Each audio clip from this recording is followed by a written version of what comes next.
तो हम श्रीमद् भगवद गीता पे थोड़ा चर्चा करेंगे और भगवद गीता के भी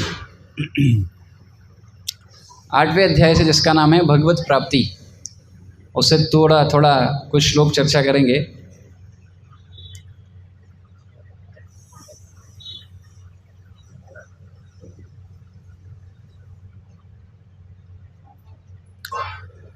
तो ये भगवद गीता के 8वें अध्याय के 5वें श्लोक से थोड़ा चर्चा करेंगे। बहुत अच्छा, कुछ बहुत अच्छे श्लोक हैं। बेसिकली हमको बताते हैं कि आर्ट ऑफ डाइंग, मरना कैसे।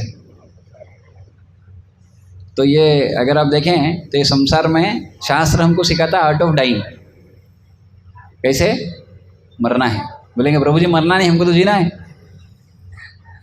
तो इसलिए कुछ लोग आर्ट ऑफ लिविंग भी सिखाते हैं, पर शास्त्र क्या सिखाता है? Art of dying. लिविंग कुछ है ही नहीं, क्योंकि लिव तो करना पड़ेगा आपको, शरीर कुछ भी हो। तो इसमें जीने जैसा कुछ नहीं है। तो बोले अरे हम आए इधर जीने के लिए और आप मार रहे हो। मार नहीं रहे हैं, पर ये तो बात सही है ना, जी तो हमेशा नहीं पाएंगे। डेथ इज जातस्य ध्रुव मृत्यु ध्रुवम जन्म मृतस्य स। जिसने जन्म लिया है उसका मृत्यु निश्चित है, और जिसको मृत्यु प्राप्त हुआ है उसका जन्म भी निश्चित है। तो ये तो इनएविटेबल बर्थ डेथ साइकिल है, इसको कोई बदल नहीं सकता। लेकिन भगवान यहाँ पर कुछ इंटरेस्टिंग चीज़ बोल रहे हैं। तो सबको मरना ही है, तो मरने के बाद कहाँ जाएगा वो? कहाँ जाएगा? तो कोई जन्म लिया तो पहले कहाँ था? जन्म के था कि नहीं? कहीं तो था, तभी तो आया, नहीं तो आता कैसे? कहीं तो था वो, और उधर से आया। तो भी मरने के बाद कहाँ जाएंगे? ऊपर कहाँ? कितना ऊपर? ये एक फ्लोर पे कि सेकंड वाले की ऊपर भी कई सारे फ्लोर हैं। अभी हम जो वैष्णव सॉन्ग गाए उसमें था ना, 14 भुवन मांझे, 14 लोक हैं, 14 प्लैनेट्स हैं, प्लैनेटरी सिस्टम्स एक्चुअली 14 लोक हैं। हमारे ऊपर उच्च लोक हैं, हमारे नीचे निम्न लोक हैं। ऊपर वाले स्वर्ग की कैटेगरी में आते हैं, स्वर्ग और अन्य अन्य तरह के स्वर्ग हैं, और नीचे वाले थोड़े लोअर प्लैनेटरी सिस्टम्स हैं। अलग अलग जगह पे अलग अलग जीवात्माएं रहते हैं। तो हमको कहाँ जाना है, ये निर्धारण किसको करना है? हमको ही करना है। अब क्या आधार है इसका? किस आधार पे होगा ये? इसलिए आप देखो भागवतम में परीक्षित महाराज जब उनको जंगल में जा रहे थे तो प्यास लगा और कोई पानी नहीं दिया, तो एक आश्रम में गए और देखा एक ऋषि बैठे हुए हैं और विनती करने पर भी कुछ आँख खोलकर कोई पानी वानी नहीं दे रहे हैं। तो उनको लगा ये व्यक्ति जो कोई आगंतुक है, कोई अतिथि है, उसका सम्मान नहीं कर रहा है, तो ये मृत जैसा ही है। आजू बाजू देखा, थोड़ा एक सांप मिला मरा हुआ, वो गले में टांग के आ गए। और फिर ये ऋषि को तो कुछ लगा नहीं, लेकिन इनके जो बेटे थे उन्होंने क्या किया, श्राप दे दिया परीक्षित महाराज को कि 7 दिन में मृत्यु हो जाएगा सांप काटने से, है ना। तो परीक्षित महाराज क्या किए, ये प्लान नहीं कि 7 दिन कैसे जीना है, ये प्लान की कि 7 दिन बाद जो मैं मरने वाला हूँ, तो इस जो मरना वाला हूँ तो मौत कैसी होनी चाहिए, हाँ। तो ये जो 7 दिन है इसमें वो पूरा निर्धारित करना है। तो एक मूवी था पहले, अभी पता नहीं, final destination. What is that? सुना है आपने? फाइनल डेस्टिनेशन एक मूवी था हॉलीवुड का, आप लोग नहीं देखे होंगे शायद। सुने क्या था फाइनल डेस्टिनेशन?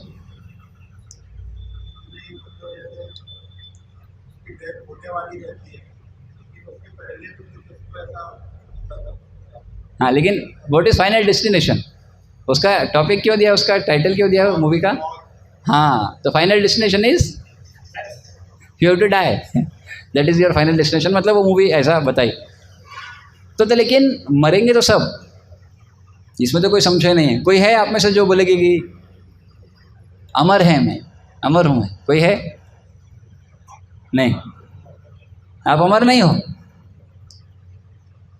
आप में से कौन बोलते हैं कि हम अमर हैं? तब कभी नहीं मरेंगे। तो ये लोग बोल रहे हैं कि हम आत्मा हैं, आत्मा नहीं मरेगा। तो आप लोग सोच रहे शरीर है, तो शरीर मरेगा।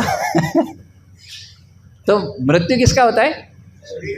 एक्चुअली किसी का नहीं होता है, बट वो प्रोसेस है, इसलिए सो कहते हैं मृत्यु हो गया, यानी शरीर छोड़ दिया आत्मा ने तो मृत्यु हो गया ऐसा। तो लेकिन मरने के बाद कहाँ जाना है? क्योंकि मृत्यु का फाइनल डेस्टिनेशन है क्या? इसके बाद कुछ और नहीं है। तो क्योंकि वो हॉलीवुड मूवी था तो उनके कल्चर में कोई नेक्स्ट लाइफ है ही नहीं, और इसलिए जहाँ पर भी ये सिद्धांत नहीं है कि एक ही लाइफ है तो फिर नया व्यक्ति जन्म ले किस आधार पर आए, इसका आंसर नहीं है।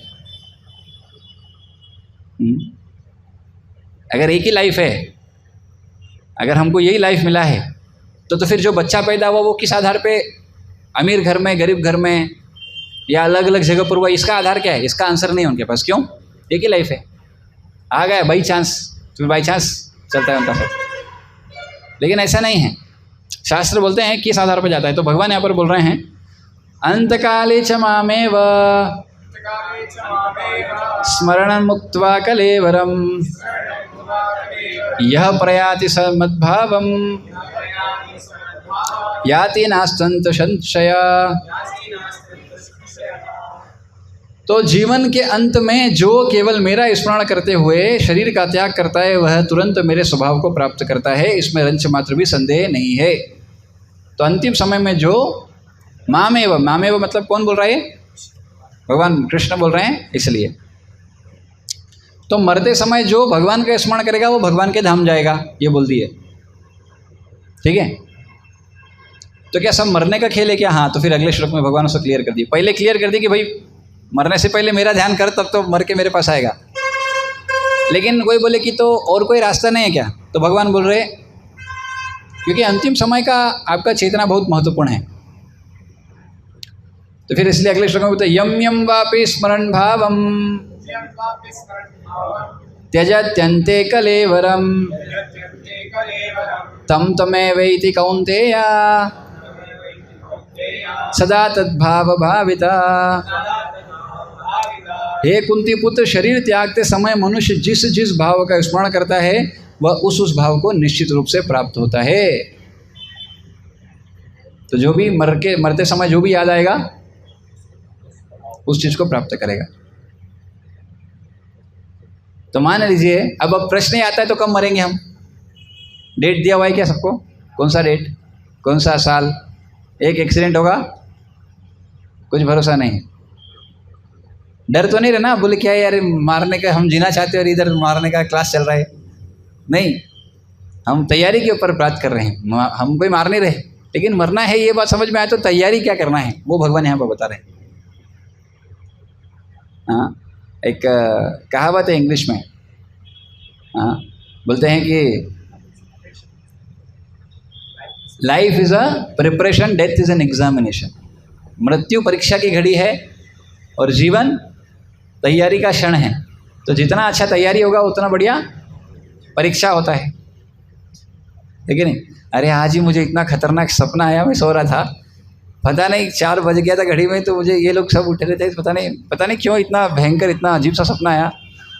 मेरे को ऐसा सपना आया कि मैं एग्ज़ाम देने गया हूँ और मैंने कुछ नहीं पढ़ा है, तो मैं भूत हो गया। मैंने कहा क्या है ये? मैं ऐसे तो कभी नहीं हुआ मेरे एग्ज़ाम में कि मैं पढ़ाई नहीं हुई, पहली बार कैसे हो गया है? एक बार हुआ था, मैं कोई और सब्जेक्ट पढ़ के गया था और कोई और पेपर था, ऐसा हुआ था। तो लेकिन तब भी जो पढ़ के गया था संस्कृत का पढ़ के गया था, पेपर सोशल साइंस का था। तो लेकिन हुआ क्या, दोनों में मार्क्स बराबर आए, इसमें भी 30 उसमें भी 30 आउट ऑफ 50। मैं बोला, घर वाले बोले क्यों तो बिना पढ़े गया था, ये वाला तो दूसरा सब्जेक्ट पढ़ के गया था। मैंने कहा थोड़ा बहुत पढ़ा था। मैं ऐसा लगा था कि पता नहीं आज ऐसा सपना क्यों आया, मुझे समहाउ ऐसा सपना आया कि हाँ इसकी, अच्छा हाँ ये एग्ज़ाम चल रहा था इनका, पता नहीं मैं एकदम डर गया। मैंने कहा ऐसा तो मेरे साथ कभी नहीं हुआ, इतना भयानक स्थिति में मैं क्यों आ गया आज? और फिर मैं एकदम से गिर गया, सोते सोते गिरा। तो क्या थोड़ा सा हाइट पे था तो ऐसा नीचे सोता हूँ, लेकिन तो फिर मैंने कहा क्या हुआ ये, तो देखा तो ऐसा तो कुछ भी नहीं हुआ। तो मैंने कहा ठीक है। फिर मैं सोचा, थोड़ा सा विचार किया, ऐसा सपना आया। आई वॉज रिलेटिंग कि क्या होगा अगर ऐसा ही मृत्यु का फाइनल परीक्षा आएगा और उस समय पर हमारा तैयारी पूरा नहीं होगा, और क्या होगा। तो मैं और डर गया। मैंने कहा अरे बाप रे, उठो भैया, अभी 4:30 बज गया, उठो, अभी तैयारी करना है, हरिनाम लेना अच्छे से। एंड देयरफॉर मैं बोला कि अभी रिस्क नहीं ले सकते भैया, कोई भरोसा नहीं है ऐसा। तो ये सपने कई बार ऐसे होते हैं ना, सी एक्चुअली सपनों का कोई वास्तविक जीवन से कोई लेना देना इन जनरल तो नहीं होता है। और कुछ लोगों को मैं देखा वो सपने से इतना ज़्यादा कि मैंने सपने में आज ये देखा आज ये होगा, अरे। तो प्रभुपाद इस पर बहुत सुंदर बोलते हैं, भाई सपना क्या है, बंद आंखों से देखा गया है। आँख खोलो, सपना है क्या? नहीं, हकीकत है। तो सपना और हकीकत, सपना और रियलिटी कब एक होती है? जब कोई आँख खोल के सपना देखे। तो क्या देख रहा है? सपना देख रहा है कि हकीकत देख रहा है? ऐसा सपना अच्छा है। रियली थोड़ा मैं वो हो गया, मैंने कहा अरे सच में कोई भरोसा नहीं भाई जीवन का, ऐसी कौन सी एग्ज़ाम आ जाएगी जीवन की, पता नहीं, अंतिम क्षण आ गया। और फिर कल भी गए थे हम वो अपने क्या उनसे मिलने, आदर्श प्रो से मिलने। तो मैं थोड़ा वो भी देखा कि यार बताओ कभी अपना एक्सीडेंट होगा तो क्या पता वो अंतिम समय हो जाए, क्या पता कोई ना रहे, क्या पता, नोबडी नोज। आप कितना ही अच्छे हो लेकिन समय आएगा तो कौन रोक पाएगा। आई वॉज थिंकिंग क्या आपने तैयारी पूरी है? तो समझ में आया कि अभी तो नहीं है। कितना ज़रूरी है, कितना इम्पोर्टेंट है भक्ति करना। और फिर ये श्लोक फिर आज पढ़ रहे थे तो उसमें एक समरी में पढ़ा मैं, तो फिर मैं बोला अरे हरे कृष्णा, ये पढ़ना बहुत ज़रूरी याद रखना है। हाँ, तो इसलिए समझना पड़ेगा कि जब भी मृत्यु होगा उस समय पर जो भाव, जो चेतना रहेगा, जो स्मरण में आएगा, वही हमारा अगले जन्म का डेस्टिनी बन जाएगा। अगले जन्म में वही मिलेगा। तो उदाहरण के लिए मान लीजिए कोई व्यक्ति है कोई मनुष्य, कोई पुरुष है और वो अपनी पत्नी से बहुत आसक्त है और अंतिम समय में उन्हीं का विचार कर रहा है मेरी पत्नी कैसी होगी। क्या बन के आएंगे? ये स्त्री बन के आएंगे अगले जन्म में। यद्यपि है पुरुष लेकिन अगले जन्म में क्या बनना पड़ेगा? और कोई स्त्री सोच रही मेरा पति है, मेरे को उसको नहीं छोड़ के जाऊंगी, मैं उसको लेके जाऊंगी, ऐसा विचार कर रही है। तो क्या होगा? क्या बनेगी? अगले जन्म में वो क्या बनेगी? पुरुष बनेगी। अब होता क्या है, अभी स्त्री होते हैं, स्त्री के शरीर में थे या पुरुष के शरीर में थे, और अगले जन्म में जब दूसरा जेंडर चेंज होता है, दूसरा शरीर मिलता है, तो कई बार क्या होता है, शरीर बदलने की विधि में वो पूरी तरह से फिट नहीं होता है। और इसलिए कई बार हम देखते हैं कि आजकल लोग महिला को पसंद करती है, पुरुष को पसंद कर रहा है। क्यों हो रहा है ये हम आज बहुत बड़ा समस्या आ रहा है। क्यों आ रहा है लेकिन ये समस्या आप समझ रहे हो?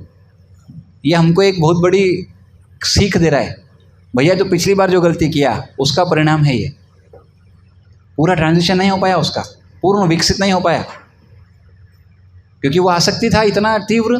तो वो शरीर तो बदल गया पर वो आसक्ति नहीं बदली, इसलिए वो उनको वही पसंद आता है। और हम उसको समाज में इस तरह से देखते हैं, पर आप समझो कि उसकी क्या खतरनाक स्थिति आज कल को हमारी भी हो सकती थी। आप समझ रहे हो क्यों आई ये स्थिति जीवन में, क्यों आई ये स्थिति आज के समय में? फुल ट्रांजिशन न होने के कारण से स्थिति आई है। और ये सब का कारण क्या है? अंतिम समय में विचार। क्या विचार किया है?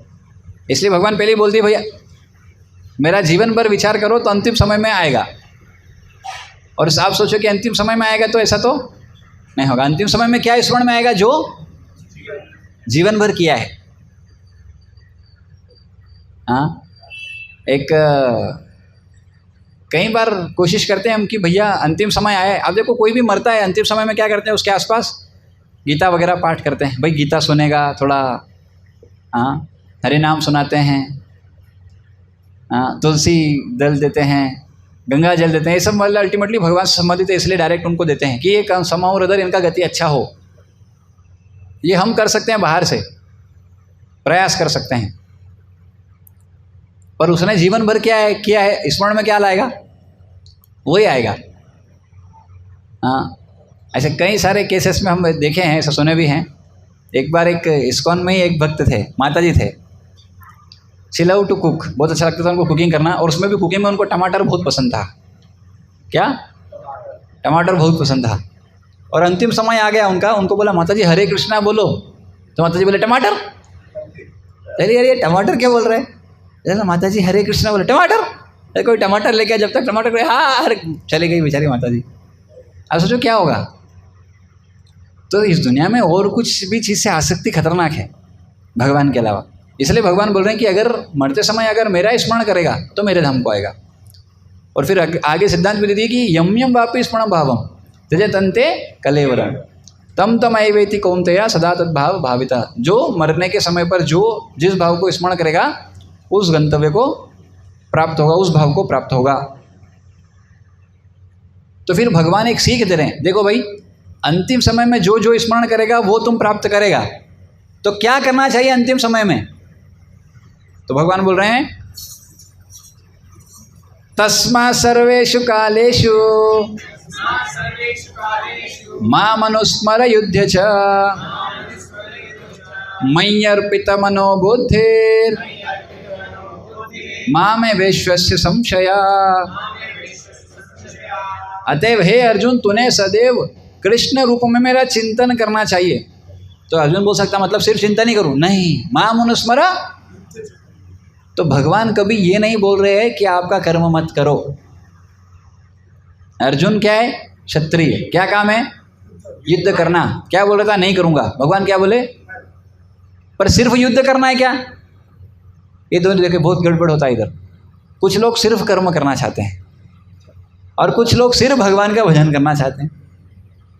तो न तो ये कर्म से इसको कुछ गति प्राप्त होगा और न इसको सिर्फ भजन से गति प्राप्त होगा। भगवान क्या बोल रहे हैं अर्जुन को, माम अनुस्मर युद्ध च। ये दोनों करना पड़ेगा। क्या करना पड़ेगा, हाँ स्मरण करते हुए युद्ध करना पड़ेगा। सिर्फ कर्म नहीं करना है, सिर्फ भजन भी नहीं कर पाओगे, इतना लेवल पे नहीं हो आप कि हमेशा भजन कर पाओगे। इसलिए क्या करना है, मेरा स्मरण करते हुए युद्ध करना है। होता क्या है, लोग अपना जो कर्म है वो जानते नहीं है। अरे ये विशेष रूप से भक्त समुदाय में होता है। वो कर्म नहीं पता, उसको लगता है भजन ही करना है ना, नहीं कर पाओगे आप, लटक जाओगे बाद में इधर। इसलिए भगवान बोल रहे हैं अर्जुन को बोलते थे ना, ये छोड़ यार मेरा भजन कर, सिर्फ भजन कर ले। क्यों मना किया उसको, क्यों, क्योंकि उसकी वृत्ति के अनुसार वो कर नहीं पाएगा ये। और इसलिए हमको भी समझना पड़ेगा कि हमारे अंदर भी टेंडेंसी टू डू वर्क है, और उसको नहीं करेंगे तो क्या होगा, तो भजन नहीं कर पाएंगे। तो सिर्फ कर्म करेंगे क्या, सिर्फ कर्म करेंगे तो क्या याद आएगा, अंतिम समय में जो किया है वही याद आएगा। फिर क्या होगा, फिर वही करेगा, फिर वही पुनरपि जननम पुनरपि मरणम पुनरपि जननी। शंकराचार्य बोलते बार बार पुनः पुनः माता के गर्भ में आएगा, फिर जन्म लेगा, फिर सब चलता रहेगा इसका। तो इसलिए भगवान बोल रहे तुम्हें सदैव कृष्ण रूप में मेरा चिंतन करना चाहिए और साथ ही युद्ध करने के कर्तव्य को भी पूरा करना चाहिए। कर्तव्य से मुख नहीं मोड़ना चाहिए, कर्तव्य करना चाहिए, बहुत जरूरी है। लेकिन कर्तव्य कैसे करना चाहिए, तो प्रॉब्लम क्या है, या तो लोग कर्तव्य के चक्कर में भगवान को छोड़ देते हैं, या तो भगवान के चक्कर में कर्तव्य छोड़ देते हैं। तो ये ना घाट का रहता है ना घर का रहता है, ना घर का ना घाट का, दुश्मन अनाज का। तो ऐसा व्यक्ति न तो सही से भजन कर पाएगा और न तो सही से कर्म कर पाएगा। फिर इसको लोग गाली देंगे, क्या है, क्या कर रहा है ये, इधर वाले भी गाली उधर वाले भी गाली। तो इसलिए जानना चाहिए आपका वृत्ति क्या है। इसलिए हरवेश उर्मिला माता जी एक किताब लिखे हैं, हाउ टू चूज करियर, उसके ऊपर बहुत अच्छा किताब है वो। उसमें बताया कि व्यक्ति को अपना क्या बोलते हैं वृत्ति क्या है वो जानना चाहिए और उसके हिसाब से कर्म करना जरूरी है। नहीं तो गीता में भगवान अर्जुन को ये नहीं बोलते, ये श्लोक नहीं बोलते माम अनुस्मर युद्ध च। अभी अर्जुन के लिए कर्म युद्ध है, आपके लिए कर्म भूमि आपका कुछ अलग हो सकता है, तो उसको छोड़ना है नहीं, करते रहने का। लेकिन उससे भी इम्पोर्टेंट क्या है, पहले क्या करना है, माम अनुस्मर, मेरा स्मरण करना है, हमेशा स्मरण करना है। यानी क्या है इसका मतलब, आप जॉब करते हो, जॉब करिए, पर पहले क्या करिए, पहले सुबह भगवान का स्मरण करिए और फिर युद्ध पे जाइए, आपकी कर्मभूमि पे जाइए। फिर आने के बाद फिर स्मरण करो। सैंडविच बनाओ, सैंडविच खाया है, सैंडविच में क्या होता है, हाँ ऊपर ब्रेड, नीचे ब्रेड और बीच में स्टफ, है ना। स्टफ टिकेगा क्या अगर ऊपर और नीचे का ब्रेड नहीं रखेंगे तो, या सिर्फ ऊपर का रखेंगे या सिर्फ नीचे का रखेंगे, तो टिकेगा नहीं। उसका वही ही तरीका ही है उसको पूर्ण रूप से लेने का। और इसी तरह से क्या करना चाहिए, सुबह भी भगवान का स्मरण और शाम में भी स्मरण और बीच में कर्म करने का। अपने कर्मों को मुझे समर्पित करके, और जो कर्म किया है वो भी किसको देना है, उसका फल भगवान को, रखने का नहीं तो क्यों, क्योंकि भगवान ने दिया शक्ति। कहाँ बोला है 7वें अध्याय में, बलम बलवता हम चाहूँ, हाँ स्वाद भी मैं हूँ, सब कुछ मैं हूँ। कहाँ है वो 7वें अध्याय के रसो हम सुकौनते, हाँ कहाँ था वो, 4 श्लोक हैं एक्चुअली वो।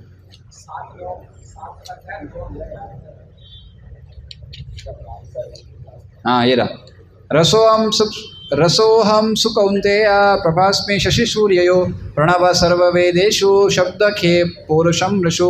हे कुंती पुत्र, मैं जल का स्वाद हूँ। आप जल पीते हो, कौन कौन पीते जल, तो जल का स्वाद कौन है, जल अच्छा लगता है, झोल ठंडा झोल, जल अच्छा लगता है। अभी गर्मी में तो ठंडा ही अच्छा लगता है, गर्म अच्छा लगता है। तो लेकिन ठंडक से जो एक आनंद की स्फूर्ति होती है, एक स्वाद लगता है, अच्छा सेटिस्फेक्शन, वो कौन है, भगवान बोल रहे हैं गीता में, वो नहीं। और सूर्य तथा चंद्रमा का प्रकाश मैं हूँ। अगर सूर्य दिन में ना आए और चंद्रमा रात में ना आए, देख पाएंगे कि कब तक चलेगी आपकी लाइट वाइट। अगर सूर्य ना हो, चंद्रमा ना हो तो आपकी लाइट चले ही ना, संभव ही नहीं है। तो सूर्य और चंद्रमा का प्रकाश हूँ। वैदिक मंत्रों में ओमकार हूँ। मंत्र का जो ओरिजिनल, जो फर्स्ट सिलेबल है वो है ओमकार। ये ओमकार कहाँ से आता है, भगवान बांसुरी बजाते हैं, उस बांसुरी से वेणु की ध्वनि से निकलता है ओमकार, और इसी ओमकार से शुरुआत होता है गायत्री मंत्र का। और वही गायत्री कौन देते हैं, भगवान देते हैं, ब्रह्मा जी को पहला दीक्षा देते हैं। हाँ, और आकाश में ध्वनि, अगर आकाश में ध्वनि ना हो तो आपको सुन पाओगे।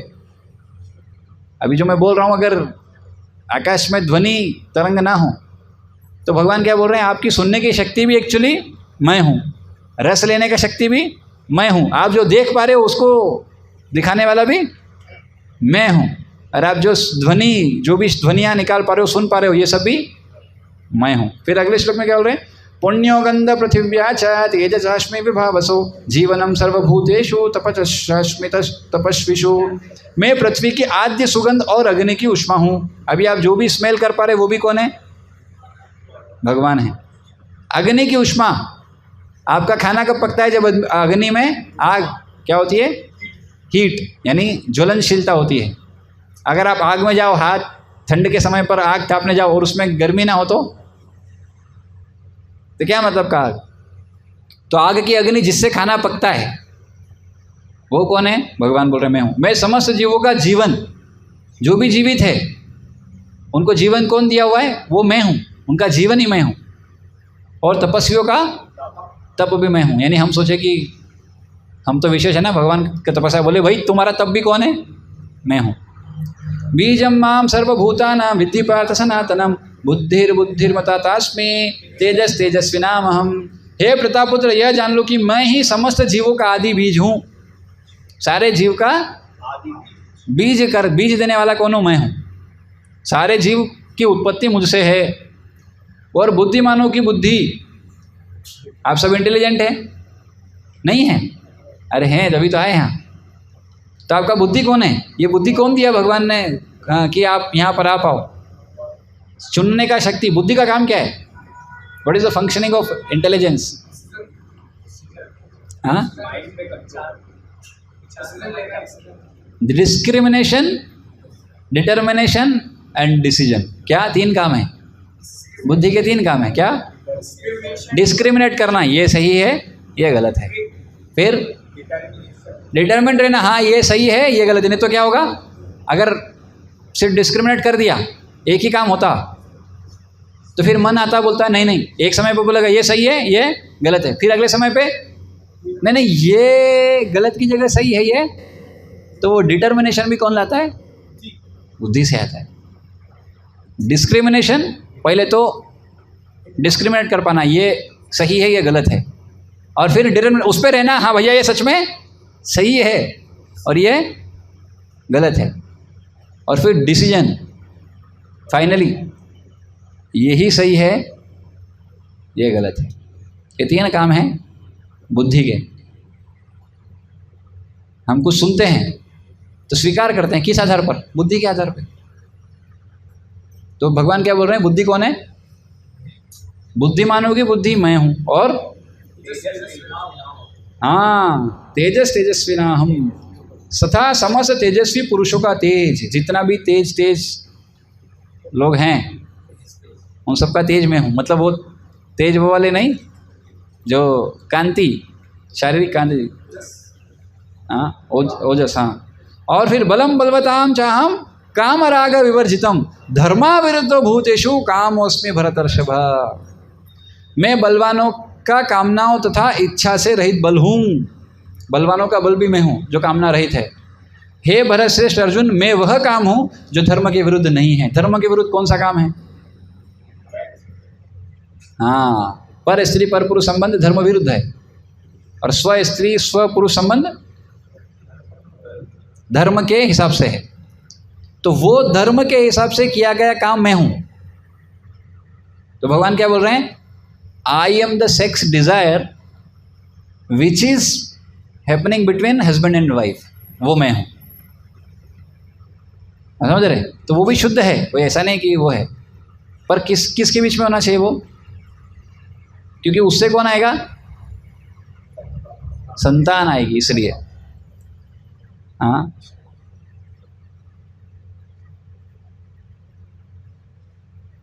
फिर क्या बोलते हैं? ये छेव सात्विका भावा राजसास्माश्च ये मत्त एवेति तान विद्धि न तुम तेषु ते मयि। तुम जान लो कि मेरी शक्ति द्वारा सारे गुण प्रकट होते हैं। सारे गुण मतलब तीन गुण, कौन कौन से? चाहे वे सतोगुण हो, रजोगुण हो या तमोगुण हो। एक प्रकार से मैं सब कुछ हूँ, किंतु हूँ स्वतंत्र। सारा सब कुछ मैं हूँ, लेकिन मैं स्वतंत्र हूँ, मैं पड़ा हुआ नहीं हूँ। मैं प्रकृति के गुणों के अधीन नहीं हूँ, अपितु वे मेरे अधीन है। भगवान बोलते हैं मैं प्रकृति से अधीन नहीं हूँ, पर प्रकृति मेरे। और फिर आगे बोलते हैं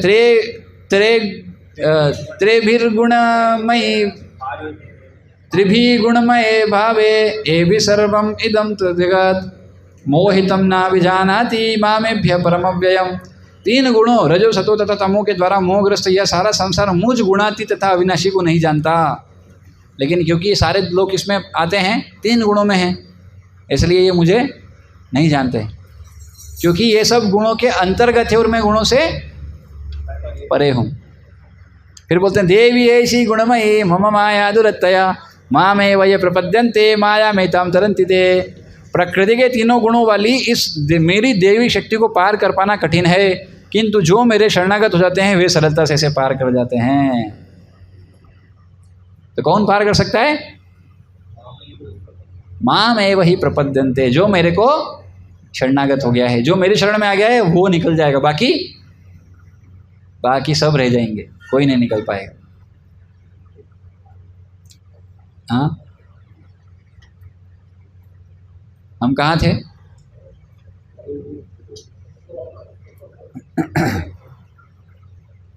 हम एक्चुअली 8वें अध्याय पर थे।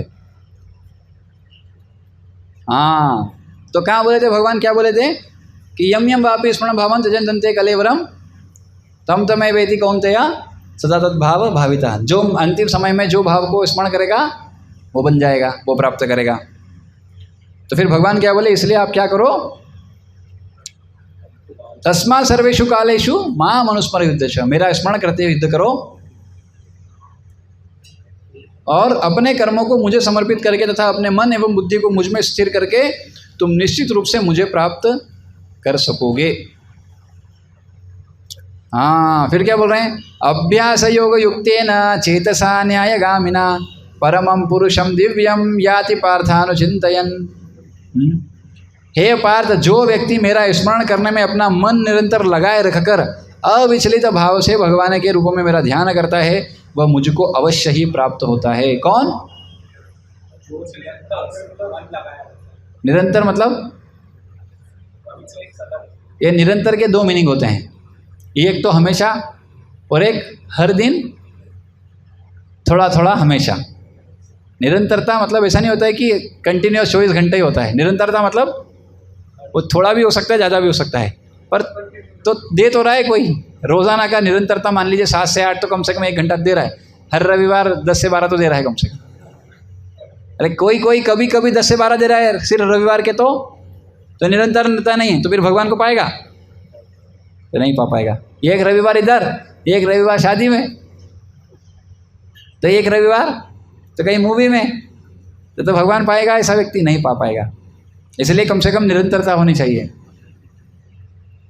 हाँ तो इसलिए जो व्यक्ति मेरा स्मरण करने में अपना मन निरंतर लगाए रखकर अविचलित भाव से भगवान के रूप में मेरा ध्यान करता है वह मुझको अवश्य ही प्राप्त होता है। हाँ फिर देखिए कितना सुंदर श्लोक। कविम पुराण मनुषाशितारम, कविम पुराण मनुषाशितारम अणीयासम अनुस्मरेत सर्वस्य धातरमचिन्त्य रूप मादित्यवर्णम तमसा परास्तत्।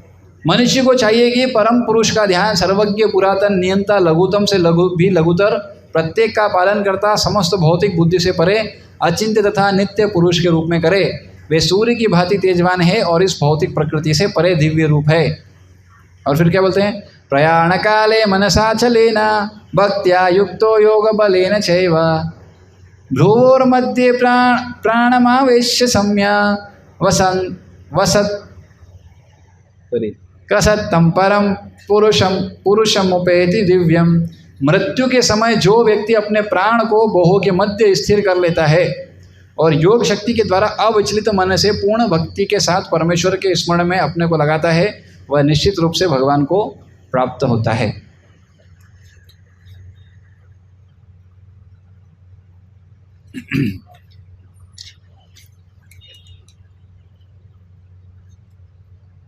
हाँ देखिए बहुत अच्छा श्लोक आ रहा है अभी। यदक्षरम वेद विदो वदन्ति विशन्ति यद्वत्तयो वीतरागा यदिच्छन्तो ब्रह्मचर्यं चरन्ति तत्ते पदम संग्रहेण प्रवक्ष्ये। जो वेदों के ज्ञाता जो ओंकार का उच्चारण करते हैं और जो संन्यास आश्रम के बड़े बड़े मुनि हैं वे ब्रह्म में प्रवेश करते हैं, ऐसी सिद्धि की इच्छा करने वाले ब्रह्मचर्य व्रत का अभ्यास करते हैं। अब मैं तुम्हें वह विधि बताऊंगा जिससे कोई भी व्यक्ति मुक्ति लाभ प्राप्त कर सकता है। कोई भी। क्या है? सर्वद्वाराणि संयम्य मनोहृदय निरुध्य च मूर्ध्यान धायात्मनः प्राणम आस्थितो योग धारणा। समस्त इंद्रिय क्रियाओं से विरक्ति को योग की स्थिति योग धारणा कहा जाता है। इंद्रियों के समस्त द्वारों को बंद करके तथा मन के हृदय में और प्राणवायु को सिर पर केंद्रित करके मनुष्य अपने को योग में स्थापित करता है। ओम इत्येकाक्षरं ब्रह्म व्यापारन मामुनुस्मरन् यह प्रयाति त्यजन देहम स याति परमाम गतिम। इस योगाभ्यास में स्थिर होकर तथा अक्षरों के परम संयोग यानी ओंकार का उच्चारण करते हुए यदि कोई भगवान का चिंतन करता है और अपने शरीर का त्याग करता है तो वह निश्चित रूप से आध्यात्मिक लोकों को जाता है। अनन्य चेता सततम यो मां स्मृति नित्यश तस्याहं सुलभम पार्थम नित्ययुक्तस्य योगिना। हे अर्जुन, जो अनन्य भाव से निरंतर मेरा स्मरण करता है उसके लिए मैं सुलभ हूँ क्योंकि वह मेरी भक्ति में प्रवृत्त रहता है। और अब बहुत इंपॉर्टेंट श्लोक भगवान बोलते हैं। माम अवेत्य पुनर्जन्म दुखालयम शाश्वतम नानुपनवन्ति महात्मानं संसिद्धिं परमां गता। मुझे प्राप्त करके महापुरुष जो भक्ति योगी है कभी भी दुखों से पूर्ण इस अनित्य जगत में नहीं लौटते क्योंकि उन्हें परम सिद्धि प्राप्त हो चुकी होती है तो वापस नहीं आते। हाँ तो ये जगत कैसा है? दुखालयम शाश्वतम। तो कोई मानता है आप में से कि दुख का घर है? कितने लोग मानते दुख है इसमें ज़्यादा? आप तो बोलोगे हम तो सुख के लिए आए, इधर दुख कहाँ है? दुख नहीं है ना। अरे बढ़िया तो चल रहा है जीवन, कोई कष्ट नहीं है हमको। आप में से ऐसा कौन है जिनको कोई कष्ट नहीं है? ये संसार को क्यों बोला गया है दुखालय पता है? क्योंकि उसमें दुख मिलेगा। तो अब कैसे माने हम दुख मिलेगा? उदाहरण के लिए आप शरीर का कोई भी अंग ले लीजिए। मान लीजिए अगर मैं एक उंगली लेता हूँ, ये फिंगर है मेरी। अब अगर मैं एनालिसिस करूँ कि मैं उसको कितने तरह से दुख दे सकता हूँ, पहले सुख देना है हमको, कितने तरह से सुख दे सकता हूँ, चलिए बताइए कैसे इसको सुख प्राप्त होगा? अच्छा टच करके, और प्रसाद पाके, और हाँ माला करके, और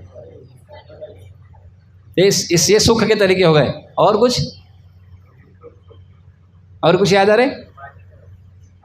पानी में रख के, गर्म होगा तो कंडीशनल है वो, कौन से पानी में रख के, है ना? तो ये कितने कम मिले आपको सुख के देने के तरीके हमारी उंगली को। अब अगर मैं आपसे पूछूं कि इस उंगली को दुख कितने तरह से दे सकते हैं, बताइए कितने तरह से? हैं? आग से, आग में रख दो, हाँ करंट, हाँ वो वायर है उसमें डाल दो। और काई से, चाकू लाओ, चाकू से काटो, दुख होगा। और पत्थर लाओ, दो पत्थर। और हाँ दांत से, बहुत अच्छा है, माता जी लोग करते होंगे। माता जी बता, अच्छा क्या? दांत से काटो। और हाँ पंखे में, हाँ पंखे में डालेंगे तो क्या होगा? कष्ट होगा। और वो कूलर चल रहा है उसकी पंखुड़ी में डाल दो। और हाँ ठो ऐसे दीवार पे मारो। और हाँ सुई चुबाओ, कांटा चुबाओ, देखो कितना सारे निकल के। हाँ और क्या? भारी चीज रख दो, क्या? और वजन रख दो। हाँ और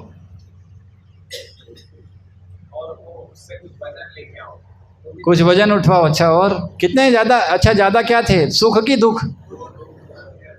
इस उंगली को ज़्यादा सुख दे सकते हैं आपकी, ज़्यादा दुख दे सकते हैं। और यही प्रमाण है ये संसार में ये दुखालय है, क्योंकि इसमें दुख ज़्यादा मिलेंगे आपको, सुख तो मुश्किल से कुछ मिलेगा। तो इसलिए भगवान इस संसार को क्या बोले हैं? ये आप बहुत आसानी से देख सकते हो।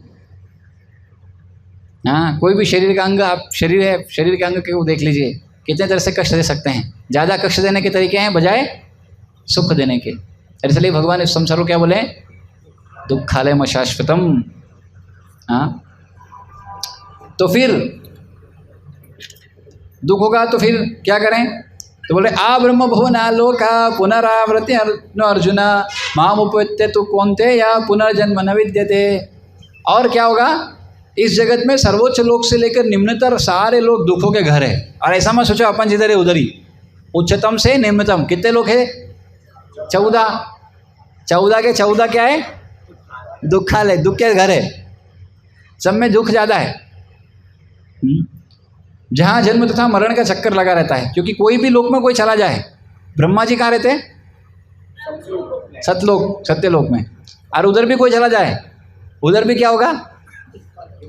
उधर से भी उसको गिरना पड़ेगा। तो कहीं भी चला जाए, इधर से उधर कहीं भी चला जाए, चढ़ के, उड़ के, दौड़ के, भाग के, वापस क्या करना पड़ेगा उसको?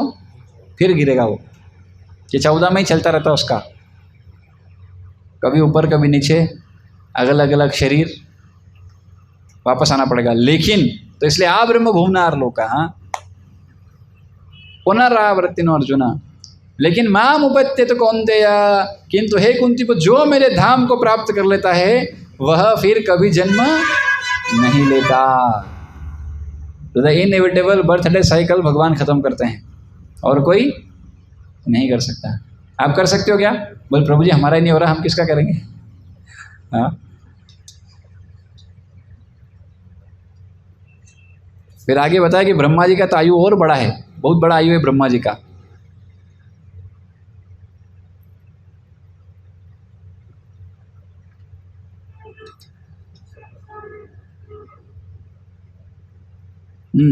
सो बेसिकली पॉइंट यहाँ पर यह है कि अंतिम समय में जो जिस भाव को स्मरण करेगा वो उसको प्राप्त करेगा। तो अंतिम समय में क्या स्मरण करेगा? जो जीवन भर उसने किया है। ऐसा कोई विरला केस भी नहीं मिलेगा आपको जिसने जीवन भर भगवान का भजन नहीं किया और अंतिम समय में उसको याद आ गया। ऐसा है कोई उदाहरण? अजामिल, कौन बोले? हाँ, तो अजामिल ने क्या किया? भगवान का नाम लिया। लेकिन बहुत कम लोग जानते हैं अजामिल का पहले का जीवन। भागवतों में वर्णन आता है, Ajamil was a first class ब्राह्मण। ऐसा ब्राह्मण था, इतने सारे श्लोक याद थे उसको, सारे श्लोक याद थे उसको। आप उससे मिलते आप थोड़े समय पहले तो श्लोक बोलते थे वो, कुछ भी बात होगा तो श्लोक बोलेंगे वो, इतना इस लेवल के ब्राह्मण थे वो। लेकिन क्या हुआ, जंगल में जब वो जा रहे थे एक बार लकड़ी इकट्ठा करने के लिए, तो क्या देखा? एक वैश्य, एक प्रोस्टिट्यूट, बेसिकली एक वैश्या एक व्यक्ति का संग कर रही थी, वो देखा। और वो देख के क्या हुआ, श्लोक लोग सब भूल गया। हाँ, और वो वैश्या ही उनको स्मरण में आने लग गई। और फिर बाद में क्या किया, वैश्या को घर ले आए और घर वाली जो पत्नी थी उसको भगा दिया, और घर वालों को भी भगा दिया, और वो वैश्या ही उनकी पत्नी हो गई। एंड देन उनके साथ रहने लग गया और उनसे 10 पुत्र पैदा किए। कितने? और अंतिम पुत्र पैदा किया 90 वर्ष की आयु में। हाँ, 90 वर्ष की आयु में 10वां पुत्र पैदा किया। और वो जो आखिरी पुत्र था उसका नाम क्या बोलते हैं, भक्तों की कृपा से कुछ भक्ति वेदांती आए थे उनके घर पे, और उनकी कृपा से नारायण नाम मिला। और ये तो इतना नीच था, हर तरह के नियम तोड़ता था, कोई ब्राह्मण का गुण नहीं था। पर चूंकि इसने पहले भक्ति किया था और बेटे का नाम नारायण था, तो जब यमदूत, इसका अंतिम समय आया, जब यमदूत आए तो कौन, किसका नाम लिया? ये जिससे सबसे ज़्यादा आसक्त था। किससे आसक्त था? सबसे नया बच्चा, सबसे लेटेस्ट जो आया था उससे आसक्त था। उसका नाम क्या था? नारायण। और वो जोर से चिल्लाया, नारायण नारायण नारायण। और जैसे ही वो चिल्लाया 3 बार हरे कृष्ण, जैसे ही वो चिल्लाया तो क्या हुआ, यमदूत जो थे, हरे हरे कृष्णा हरे कृष्णा हरे कृष्णा कृष्णा कृष्णा हरे हरे, हरे राम राम राम हरे हरे। तो ऐसे ही एक बार ऐसे ही लेक्चर बोला था, तो ऐसे ही बता रहा था मैं, तो नारायण नारायण नारायण चिल्लाया। तो कौन आए? विष्णुदूत आ गए। तो बोले, प्रभु जी पहले का मंत्र छोटा था, अभी इतना बड़ा मंत्र कर दिया आप लोगों ने, हरे कृष्णा कृष्णा कृष्णा हरे हरे, हरे राम राम राम हरे हरे। तो बोले, इतना बड़ा मंत्र बोलने के पहले ही चला गए हम, तो क्या होगा? ऐसा हमारे साथ भी कुछ हुआ, और भगवान का नाम लेने ही वाले थे, लेकिन इतना बड़ा मंत्र है, पूरा नहीं हुआ तो? ऐसा वो प्रश्न पूछे मेरे को। तो मैं बोला कि देखो, चिंता मत करो, आप शुरुआत करो, भगवान कंप्लीट उसको कराने की जिम्मेदारी ले रहे हैं, आप शुरू तो करो। प्रॉब्लम क्या है? ऐसे बोलते ना, अगर आप एक कदम चलोगे तो बाकी के 99 भगवान चलेंगे, पर पहला कदम आपको चलना है। Krishna want to see that you are sincere or not. आप कितने सिंसियरिटी से, कितने समर्पण भाव से कर रहे हैं। महत्वपूर्ण ये नहीं है कि व्यक्ति कितना कर रहा है, महत्वपूर्ण ये है कि व्यक्ति कर रहा है कि नहीं, और किस अनुपात में कर रहा है, निरंतर है कि नहीं, सिंसियरिटी। कई लोग बोलते हैं कि 16 माला से भगवत धाम जाएंगे, ज़्यादा से जाएंगे कि कम से जाएंगे? हाँ, गुरु का ऑर्डर फॉलो करना चाहिए। हाँ, तो कई सारे अलग अलग भक्त के ऐसे ऐसे प्रश्न रहते हैं कि क्या होगा प्रभु जी, 16 माला तो रोज घिस रहे हम लोग। कुछ भक्त बोलते हैं हम 16 नहीं घिस रहे तो क्या भगवत धाम नहीं जाएंगे? हाँ, basically it is not about quantity, it is all about quality. कोई हो सकता है 16 तो कर रहा है, कोई हो सकता है 16 से ज़्यादा भी कर रहा है। पर एक जगह पर ऐसा श्लोक भी आता है कि बहु जन्म करी नाम संकीर्तन तथापि न पाए कृष्ण प्रेम धन। वो अलग है, ऐसे 2-3 इस तरह से हैं। तो कई जन्म तक अगर कोई नाम करे, कई जन्म तक श्रवण करे, कई जगह, तो भी हो सकता है उसको प्राप्ति ना हो, क्योंकि it is not about how much time you are giving, quality time कितना आप दे रहे हो, वो महत्वपूर्ण है।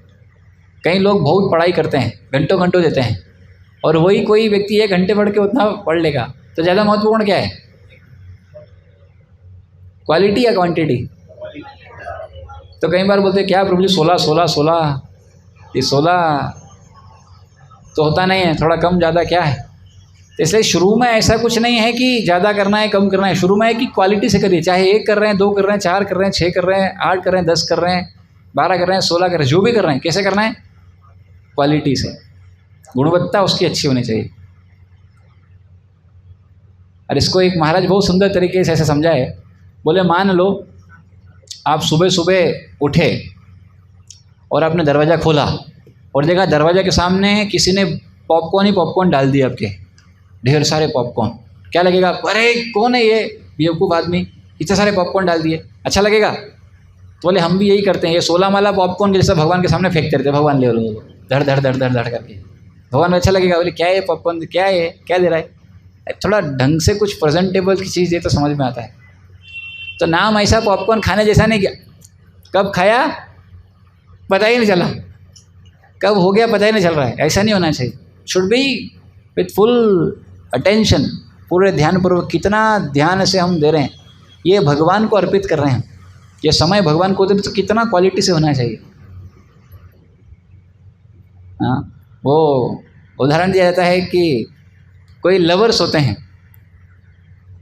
है ना, यंग लवर्स होते हैं, और अगर ये एक दूसरे से बात कर रहे हैं तो कोई आता है तो उनको कैसा लगता है, डिस्टर्ब कर रहे हैं, है कि नहीं? क्या यार ये डिस्टर्ब करते रहते, बात ही नहीं करने देते हमको। यार नई नई शादी होती है और उनको समय नहीं मिलता है, परेशान देते रहे, क्या है घर वाले हर जगह जब देखो तब आ जाते हैं, तो फिर थोड़ा हनीमून, थोड़ा क्वालिटी टाइम निकालने के लिए जाते हैं। बेसिकली दिस क्वालिटी टाइम जो हर एक को रिक्वायरमेंट है ना, ये एक्चुअली भगवान के साथ सबसे ज़्यादा आवश्यक है। और ये जो सुबह का जो हरिनाम जप हम करते हैं, ये वो क्वालिटी टाइम है भगवान के साथ, जिसमें सबसे गहरा संबंध हो सकता है। और इसमें अगर कोई बस ऐसे ही कर दिया नाम 16 माला ख़त्म हो गया, बस आज का कोटा ख़त्म, तो फिर भगवान भी सोचते कि क्या है यार, इसको सिखाया है लेकिन कैसे लेना है ये भूल गया है। एक बार एक बच्चा था, तो उसके पिताजी उसको एक पत्थर दिए, बोले जाके इसको बेचना मत, सिर्फ अलग अलग जगह जाके पूछना क्या वैल्यू है। ठीक है, वो गया एक पत्थर की दुकान में गया, अलग अलग छोटे छोटे ऐसे सजावट के पत्थर होते हैं ना, देखे आपने, थोड़े अच्छे अच्छे रहते हैं। उस दुकान में गया, बोले ये अच्छा दिख रहा है, इसका मैं आपको 2 रुपये दे सकता हूँ। ये ज़्यादा थोड़ा देगा, बोले 2 रुपये दे दूँगा मैं आपको। अच्छा 2 रुपये देगा, ठीक है। अगली शॉप पे थोड़ा आगे गया, थोड़ा और क्या बोलते, थोड़ा बड़ा पत्थर था एक, देखा पत्थर से कुछ तो वो कर रहा था काम, उसको जाके पूछा इसका क्या, तो बोला यार ये पत्थर अच्छा है, मेरे बेस के काम आएगा, इस पर रख के मैं ठोका पिंजी कर लूँगा, तो कितना, 200 रुपये दे दूँगा इसका। बस 200 बढ़ गया कीमत। चलो थोड़ा और आगे जाके देखते हैं। तो ऐसे ही और किसी के पास गया तो उसने बोला कि ये पत्थर थोड़ा अच्छा लग रहा है, चिकना है, मेरे पास क्या बोलते हैं, शो पीस के लिए, क्या बोलते हैं वो, दिखाने के लिए बहुत अच्छा लगेगा। तो बोले कितना देंगे, 2000 रुपये दो। अरे 200 2000। और फिर वो एक शॉप पे गया डायमंड की, और उसको दिखाया, बोले ये 2 करोड़ आपको दूंगा मैं। आप बोले अरे सीधा 2 करोड़। तो जाके बोला पिताजी, एक ने 2 बताए, एक ने 200 बताए, एक ने 2000 बताए, एक ने 2 करोड़ बताया। तुम बेसिकली हरिनाम भी ऐसा ही है, इट इज़ नॉट वो कितना वैल्यू है, वो लेने वाले जितना समझ पाएगा उसके ऊपर है वो क्या वैल्यू है उसका। लगता है क्या हरिनाम ही तो लेना है, पर वो ले किस तरह है। तो हरिनाम मिल सबको गया है, जैसे पत्थर मिल भले गया उसको, लेकिन हर व्यक्ति को वैल्यू नहीं पता उसका, हरिनाम का वैल्यू सबको नहीं पता है क्या देने वाला है आपको। हाँ, इसलिए जो जिस तरह से, क्योंकि आज देखो सबका उतर जाएगा ना हरिनाम ले रहे, तो क्यों नहीं होगा, ये लेने वाले के ऊपर निर्भर करता है वो कैसे उसको लेगा। इसलिए महाप्रभु इसका तरीका दिए क्या, तृणादपि सुनिशेन तरोरपि सहिष्णुना अमानिन मानदेन कीर्तनीय सदा हरि। क्या भाव रखना है, तृण से भी अधिक नम्र। घास का दिन का होता है, लोग उसके ऊपर चढ़ते हैं, दब जाता है, फिर थोड़ी देर बाद फिर खड़ा हो जाता है। तो हम्बल इनफ कि ठीक है, कोई कुछ बोला तो ऐसा नहीं कि बस चढ़ जाऊंगा, कौन है भाई तू बोलने वाला। सनम्रता, विनम्रता। एंड तरोर एवं सहिष्णुता। पेड़ हर सीजन में खड़ा रहता है, ठंड, गर्मी, बारिश जो भी रहे, पतझड़, टॉलरेट करता है। तो उसके जैसी सहनशीलता। तृणादपि सुनी छेना तरोरपि सहिष्णुता। अमानेना मान देना, दूसरों से मान की कामना न रखे, दूसरों को सदा मान देना।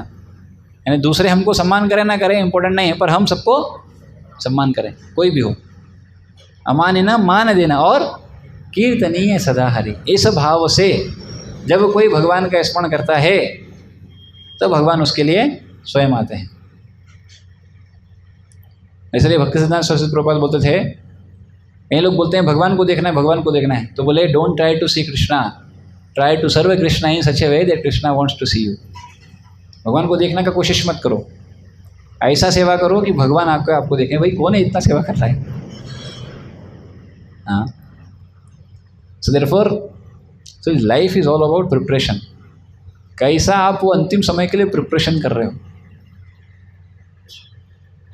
तो जब आप जाएंगे भगवत धाम तो क्या पता नहीं, जहाँ भी जाएंगे शरीर एंड होगा तो वहाँ जाएंगे तो फिर वो चेक लेंगे, लिस्ट रहेगा, हाँ तुम्हारे पाप, फिर सारे गिनाएंगे। बोले यार इतने पाप मारे, मैं तो याद भी नहीं मेरे को।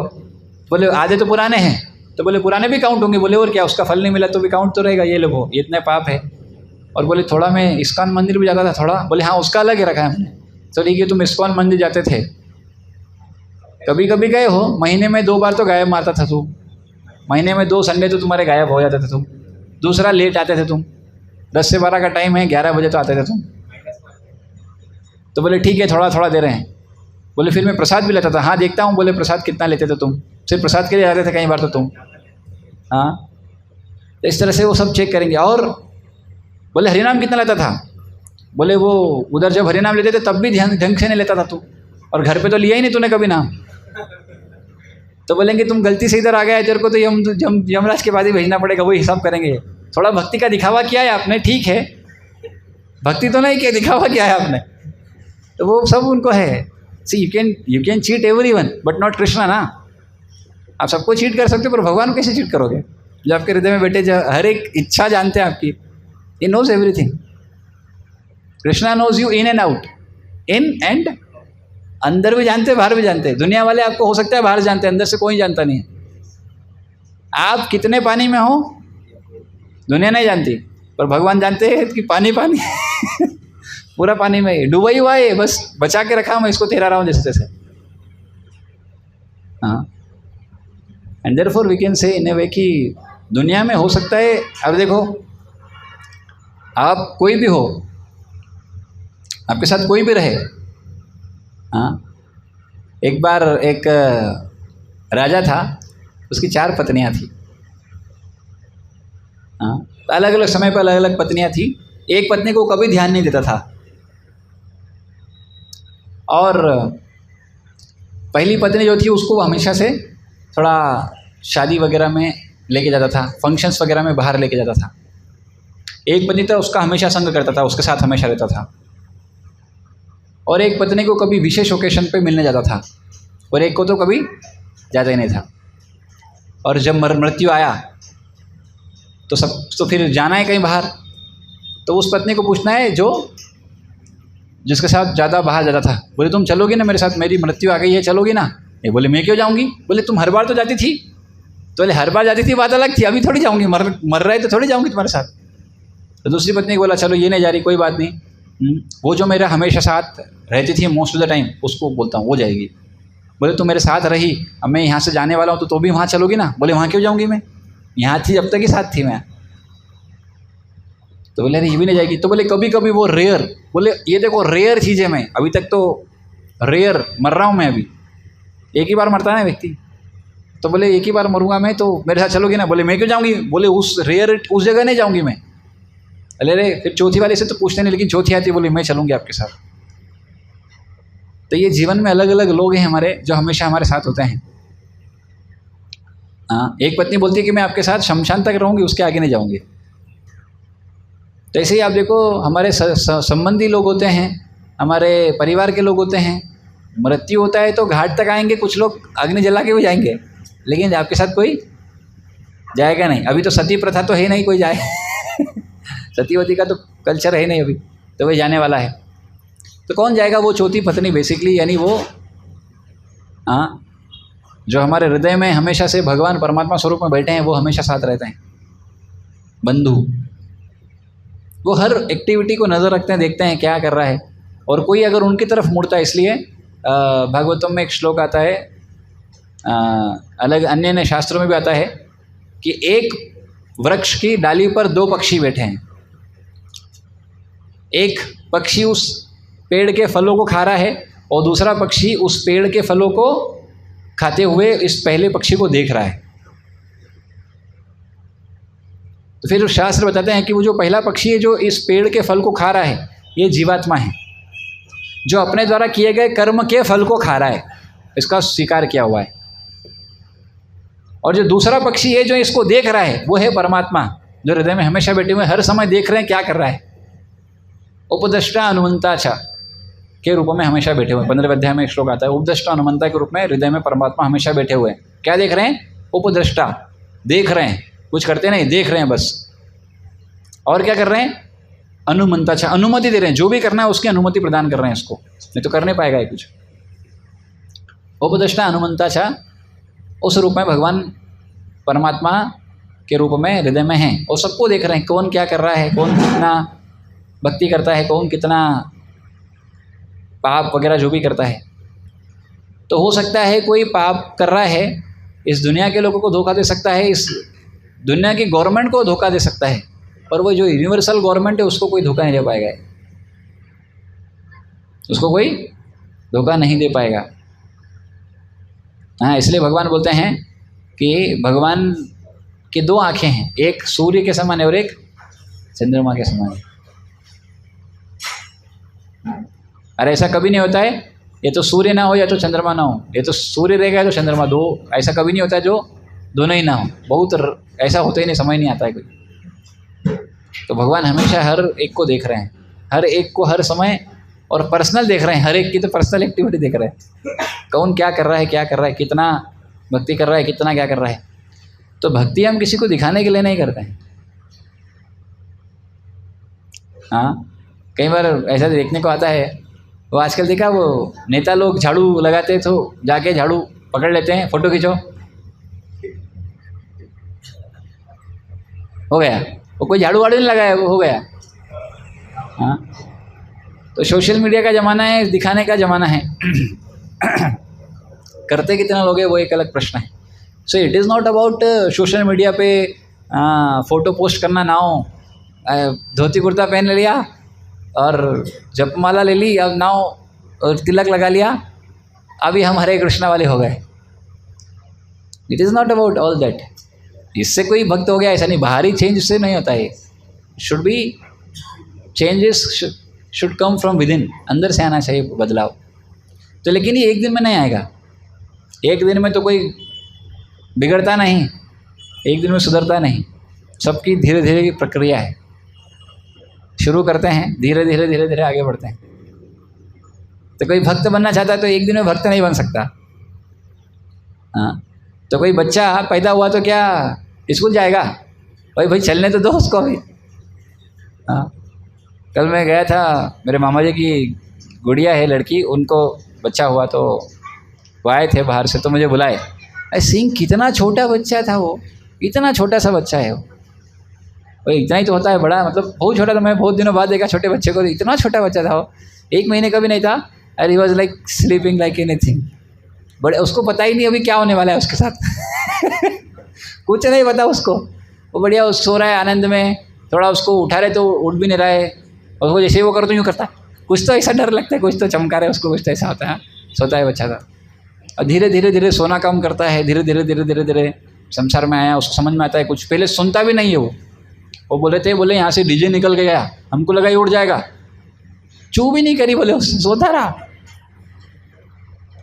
बाद में फिर धीरे धीरे फिर बड़ा होगा, फिर धीरे धीरे परेशान करेगा तो क्या घर वाले अरे इसको भेजो स्कूल, निकालो यहाँ से घर से, पहले घर में रखते हैं, नज़र से दूर नहीं करते। फिर अब समझ रहे हो, कुछ भी हमेशा नहीं रहता है।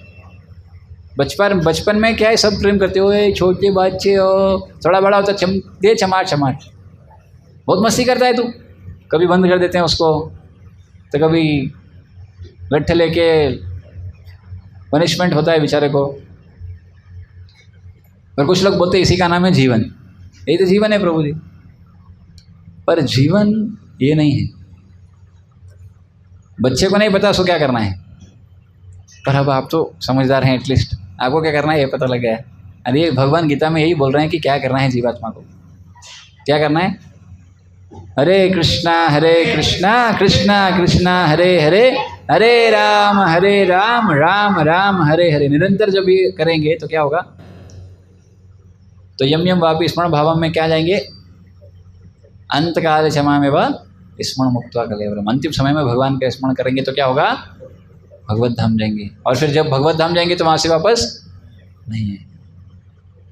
यही शास्त्र का कहना है, यही जीवात्मा के लिए परम कल्याण का मार्ग है, ऐसे शास्त्र बोलते हैं।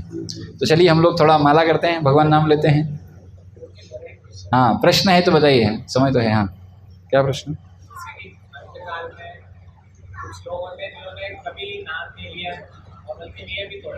हाँ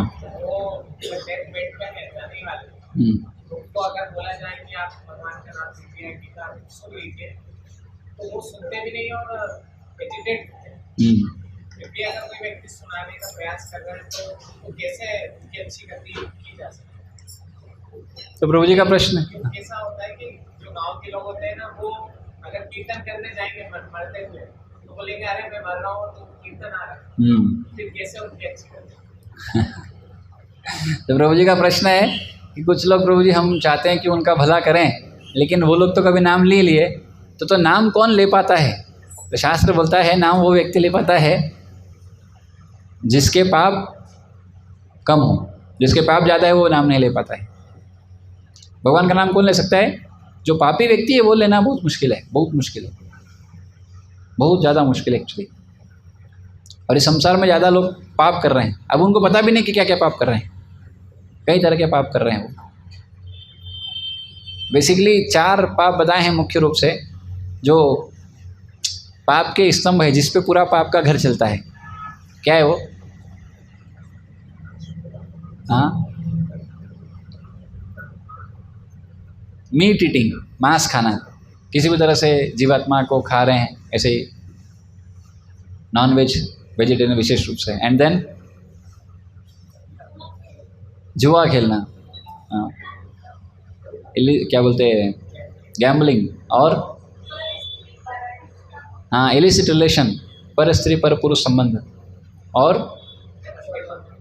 हाँ क्या, हाँ इंटॉक्सिकेशन, नशा। ये 4 मुख्य पाप के स्तंभ है जिस पर पूरा पाप का घर चलता है।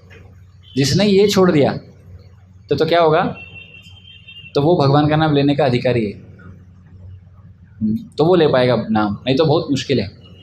लेकिन हम देखते हैं कुछ लोग ये करते हुए भी ले रहे हैं। अच्छा है, तो क्या होगा, या तो ये नाम छोड़ेगा, है तो भगवान, ये तो पाप छोड़ेगा, 2 में से एक छोड़ेगा। और ये निर्भर करता है वो कितना अच्छे से नाम ले रहा है। जितना अच्छे से नाम लेगा उतना वो आसानी से वो छोड़ पाएगा। तो बेसिकली जो व्यक्ति पाप करता है वो भगवान का नाम नहीं ले पाता है। तो इसलिए आज हम देख रहे हैं, हाँ कई लोग नाम लेते हैं तो उनको तो चिढ़ मचती है, तुम लोग नाम लेते हो, तो नाम तो ले रहे, क्या गलत कर रहे हैं। नहीं, मेरा नींद डिस्टर्ब होता है। हम इंदौर में थे, एक घर एक किराए पर लिया था, बेच था, तो वो सामने बिजनेसमैन आदमी थे। एंड हम 5 बजे से अरे कृष्णा जोर से करते थे, तो वो आ जाते थे बेचारे, क्या यार तुम लोग सुबह सुबह भगवान का इतना जोर जोर से नाम, मेरा नींद खराब कर देते तुम लोग। मैं रात को आता हूँ, बिजनेसमैन आदमी है, ये है। बोले ठीक है साहब, थोड़ा स्लो करेंगे हम लोग। ऐसा बोले, कहाँ भगवान बोले जोर जोर से मेरा नाम गाओ। कोई गीता चालू किया, वो जैन थे उन लोगों को क्या है, शांत रहने का है। वो लोग ज़्यादा कीर्तन वीर्तन करते नहीं ना, ये लोग, तो उनको पता भी नहीं। वो तो बस मौनी, जनरली उनका सिद्धांत है, अहिंसा का सिद्धांत है कि हिंसा मत करो और नाम वगैरह नहीं लेते वो लोग भी, शास्त्र है उनके कुछ पढ़ते हैं, बट बेसिकली अहिंसा का सिद्धांत पे ही ज़्यादा चलता है उनका। किसी को भी, इसलिए वो लोग वो मास्क पहनते हैं और कुछ धारण भी नहीं करते हैं, गाड़ी से भी ट्रेवल नहीं करते हैं कई बार ऐसा।